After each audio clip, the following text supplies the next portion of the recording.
In the village of Esiama, nestled in the heart of the savannah, the people lived in the shadow of a fearsome deity known as the Great Serpent.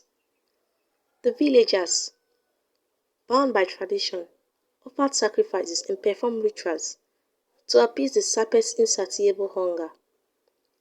Fear was woven into the very fabric of their lives, and the air was thick with the scent of despair.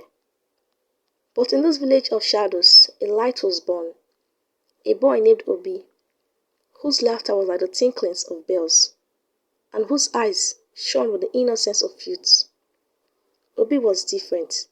He questioned the ways of old, wondering why fear should be their constant companion. One day, a group of missionaries arrived in Esiama, carrying with them tales of a man named Jesus, who spoke of love, hope, and salvation. They told stories of how this Jesus had conquered death and offered freedom to all who believed. The villagers listened, their hearts stirred by words of a love so fierce it could cast out all fear. Obi was captivated by these stories. He felt a tug in his soul, a calling to something greater than the rituals and sacrifice he had known all his life. The missionaries spoke of a God who loved him, a God who called him by name and desired his heart more than his offerings. The high priest of the Great Serpent, a man named Esiama, saw the missionaries as a threat to his power. He forbade the villagers from listening to their message, declared it forbidden. But the seed of truth had been planted in Obi's heart, and it began to grow. Obi started to share stories of Jesus with the other children. His words, simple yet profound. He spoke of a God who was like a father, who wanted to save them from the serpent's grip. The children listened, and through them, the message spread like wildfire. Esiama, enraged by the turn of events, decided to make an example of Obi.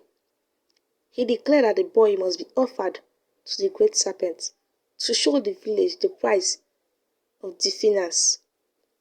The villagers, their hearts torn, prepared for the sacrifice, for none dared to question Esiama's authority.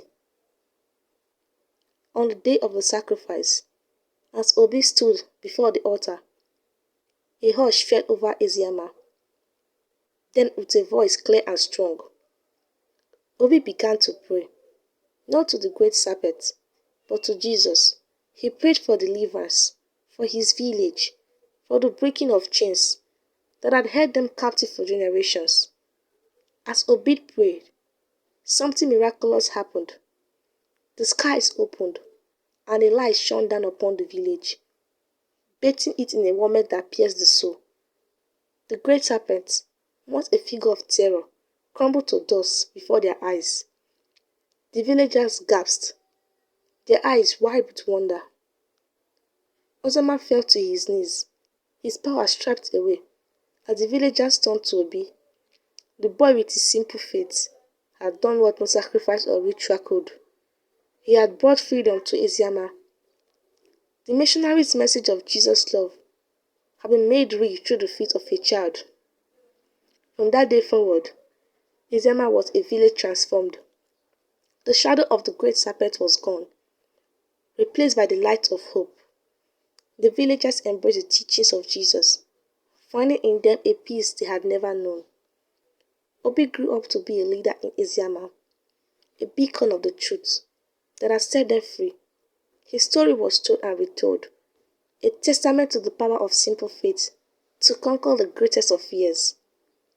And so, the tale of Obi and the village of Esiama became a cherished story, passed down through the generations, a story of how a little boy, with the help of Jesus, saved his people from the horrors of a deadly tradition. Please subscribe to this channel, like this video, and drop your thoughts in the comment section. Thank you.